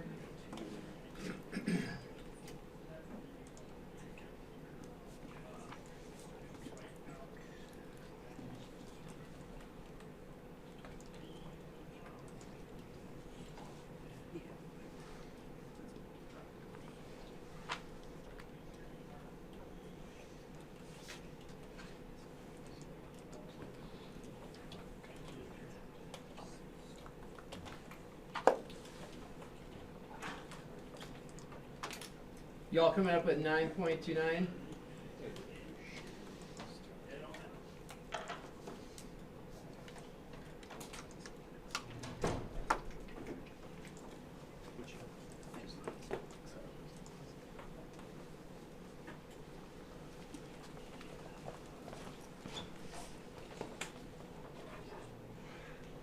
Any issues with the devices? So obviously we won't have one of those on a test, but in my math lab you might have something like that, or from time to time you'll have to use a calculator to do it if you can't do it by hand. Which many of you probably are going into engineering type disciplines. Lots of courses on approximations. Many functions are not integrable, so there's all sorts of numerical ways to do approximations and using technology to get approximations. So you will see this kind of thing again for sure. All right, let's go to surface area. Let's go back to 3 dimensions. We got a little bored in 2 dimensions. It got too tedious. We need a better view. Let's go to 3 dimensions. It's not staying 2. Step it up. Okay. So when we look at this surface, and in Calc 3 you'll study surfaces in general. The only surfaces or solids that we really look at are ones that have a whole ton of symmetry. Usually they're built by rotating a curve or a region. So here we can see if we've got this curve in the xy plane, we rotate it around x, we get that nice surface. And of course we want to know what the surface area is. We already know how we would find the volume if we were rotating that around, right? We know how to find volume using slicing now. But we can use slicing also to find surface area. And what we do when you imagine a cross section here, if you imagine a cross section that has a little bit of, it has some dx to it, if you imagine it having a little thickness to it, the cross sections are going to be approximated by cone bases, frustums of cones. That's a frustum of a cone, and you can see that if we just rotate a tiny piece of curve around, I'm going to sort of blow it up though. Like if we rotate, there's our ds right there, and that ds rotated around is going to create a frustum of a cone.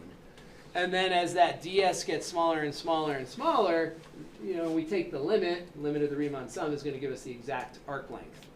But the approximating shape will be a frustum of a cone. So just like in the past when we had areas that were disks or areas that were washers or areas that were cylinders, we had to find the area of that object. Same idea here. We're going to find the area of a frustum of a cone. And the frustum of a cone area is pi times the sum of the radii times the slant height. So pi times the sum of the radii times the slant height. You do not need to remember that formula, because what is going to happen is super cool. As that frustum gets flatter and flatter, as it gets thinner and thinner, don't the R1 and the R2 start getting indistinguishable? Right? As this starts getting flatter and flatter, the R1 and the R2 are approaching the same value. And we'll say that they're approaching the value R. So if you plug in an R there and plug in an R there, you get 2 pi R. And the L is going to get replaced with the ds, because remember when we drew up here, there's ds. That is the slant height of the corresponding frustum. The ds is the slant height. That's the slant height. So the L gets replaced with the ds, and we end up with that formula there, 2 pi R ds. So let's think about what does 2 pi R represent? Circumference. So if we imagine a point on the curve and we rotate it around, all we're doing is finding the circumference of that and integrating with respect to s. So that's like saying, okay, let's move along the curve and let's add up all those circumferences to get the total surface area. Here is the math again. We did this earlier today. Okay, so we have this 2 pi R ds. We know nothing about s. We don't have a tape measure on the curve, so we can't do anything with respect to s. We need to convert to x's or y's, and so here's the math again on how you convert your ds to an expression of dx. So 2 pi r, the way we're going to remember it when we're finding surface area is that we take circumference and integrate with respect to ds, with respect to s. So that's our formula for surface area. The only difference with arc length is that we have the 2 pi r. If we didn't have the 2 pi r there, then we're finding arc length. Right? The integral of ds, that's arc length. That's what we just did a whole section on. So integral of ds is arc length. If we want surface area, all we do is throw in a circumference, 2 pi r ds. So this is just circumference multiplied by slant height. So you can imagine this as in, so we talk about integration elements. This is going to be like a very thin frustum, very small frustum. And then we add all those frustums up to get the total area. So we find the area of a frustum, and then we add all those frustums together to get the total surface area. So there is our formula. So 2 pi r ds. Circumference integrated with respect to s. We don't know anything about s's. So we have to take and convert our ds. This is what we just did. This is arc length. Right? That's arc length right there. So we convert the ds just like we did before. The one thing that we need to pay a little bit of attention to is this r. And r is usually just going to be the function. Like if we look back at our prior slide here, we look at this curve, the radius right here, there's the radius for the 2 pi r. Isn't that radius just the function? Right? That function is telling us how far away we are from the axis of rotation. So r will be the function in most cases. So that is why we have an f of x there, right there. So again, this is just circumference right there, 2 pi r, circumference.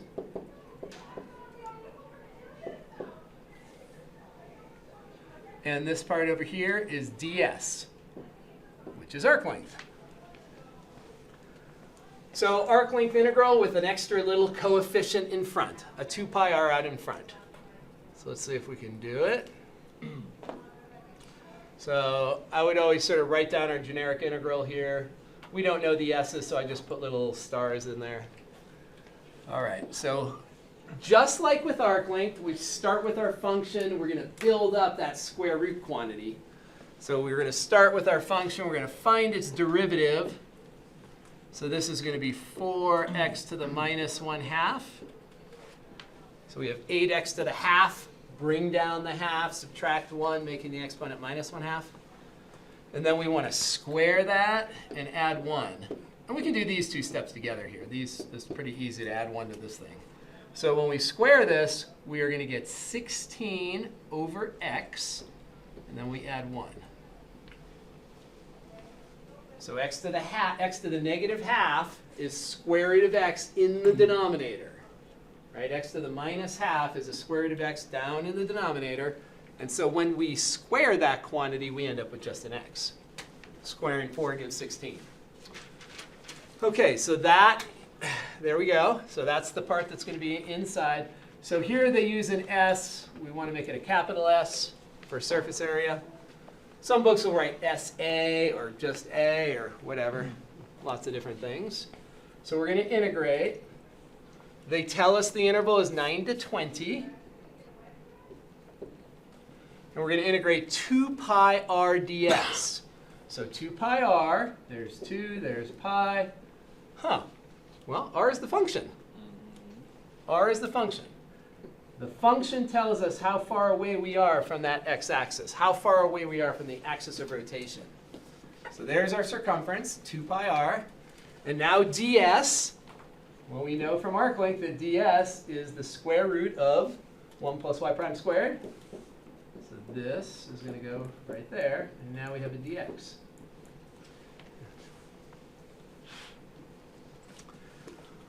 All right. 16 pi pops to the front.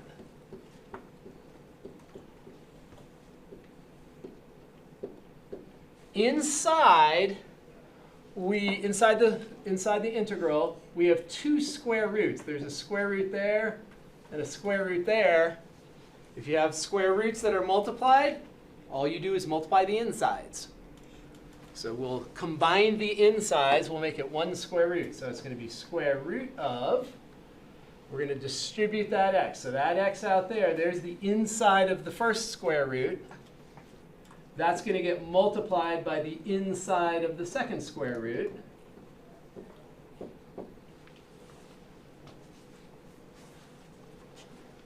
So we'll distribute the x.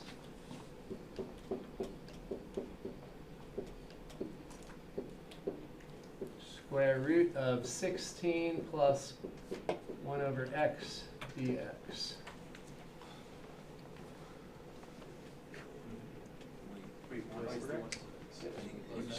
Oh, yeah, good. Because I just glanced at that and said, wait, I don't know how to integrate that. That's better. That we can integrate. But as soon as that x in the denominator, we can't integrate it. Like, damn, this class is hard. Yeah. Man, 1 times x. That's a hard problem. 1 times x. Oh, man. What time is it? What time do we end? We got 15 minutes. Okay, yeah, that's what's happening. All of a sudden, 1 times x looks hard and becomes 1 over x. Okay, so 16 plus x is linear, right? 16 plus x is linear. So right away, we're thinking, oh, we could use reverse chain rule. So that's linear. What's the derivative of it? 1. So it's going to be reverse chain rule kind of in spirit. So we're going to take our 16 plus x. That's raised to the half in the integral. To integrate that, we add 1 to the exponent and get 3 halves. And then we divide by 3 halves, which means multiply by 2/3. And then we would have to divide, and let's just do it just to make sure that we're remembering that it's a linear expression, so we would normally do reverse chain rule. We would normally divide by whatever this coefficient is. In this case, it's 1. Obviously, you don't have to put it, but just as a kind of thought. So we'll have that.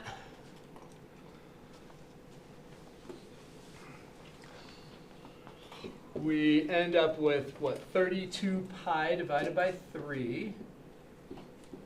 32 pi over 3. Plugging in the 20, that's 36, which is a perfect square. Cool. Square root of 36 is 6. 6 cubed. 216.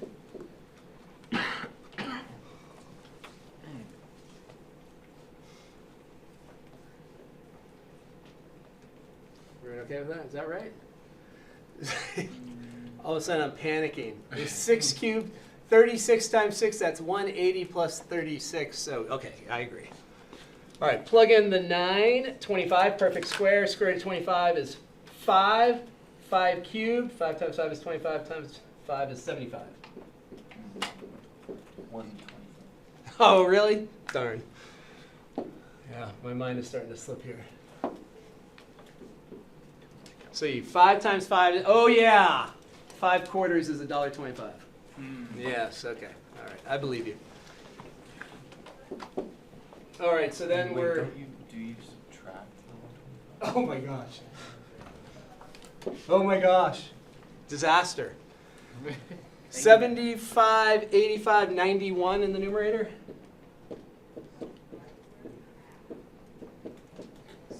Did I subtract properly? I believe so. I believe so too. 75, 85 plus 6. Yeah, I think that's right. All right.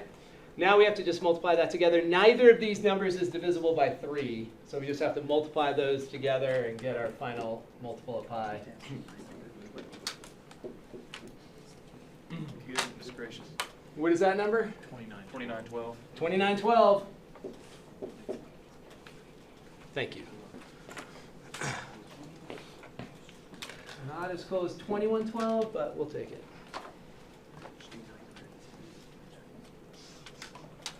All right, let's at least get another one set up in our final 8 minutes. Oh, we should probably, we should maybe be able to get through one. We'll see.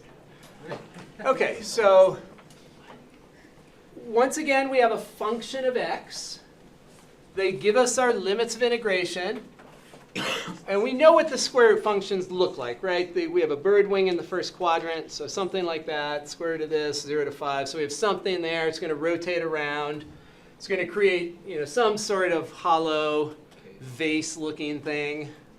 In order to find that arc length, we're going to do 2 pi r ds. There's our generic formula. The radius is given by the function. The ds part, we need to find the derivative here. So this is going to be 1/2 4x plus 6 to the minus 1/2 times 4. So using the chain rule, bring down the exponent, subtract 1, multiply by the derivative of the base. And then we have to square this. 4 divided by 2 is 2. 2 squared is 4. This is a square root in the bottom. And when we square the square root, they cancel each other out. Times 4, right? Yep. So this 4 here divided by 2 is 2, and 2 squared is 4. And then we have to add 1 to that. So let's just cut to the chase over here. Our integral will go from 0 to 5. And we're going to do 2 pi r. R is the function. That is the radius of the corresponding circumference. So there's our 2 pi r. And then the ds is the square root of 1 plus y prime squared. 1 plus y prime squared. And then our differential is the dx.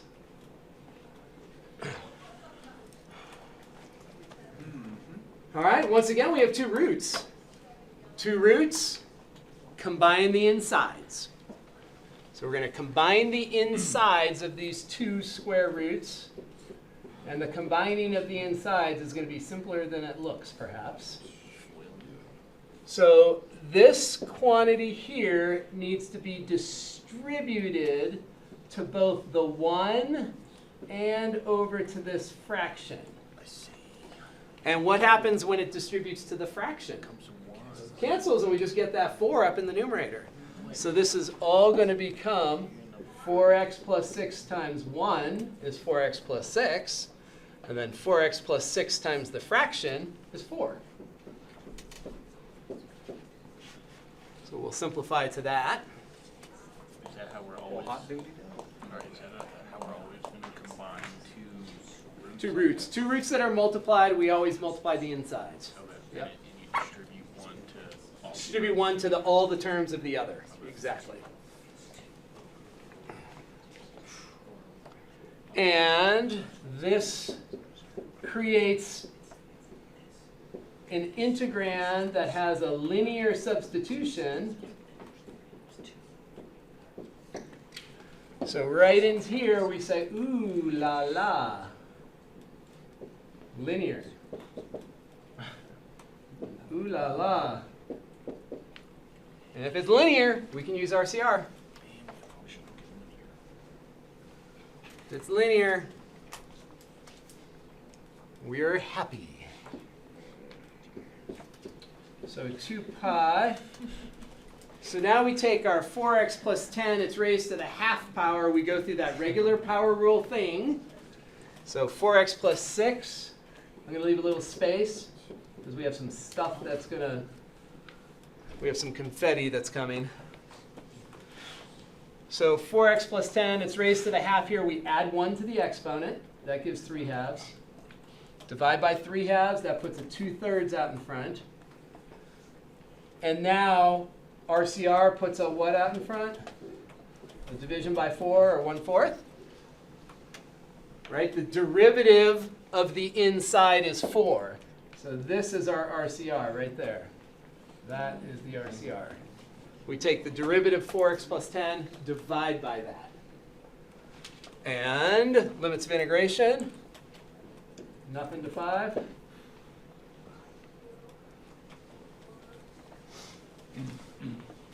Let's combine all that mess out in front. Looks like a pi over 3 when all is said and done. Plug in the 5. 5 times 4 is 20. So we have 30 to the 3 halves. Minus 10 to the 3 halves.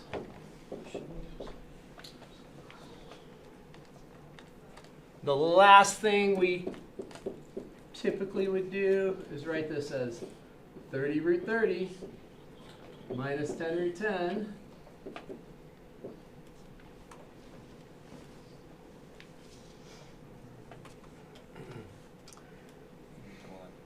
And we can pull out a 10.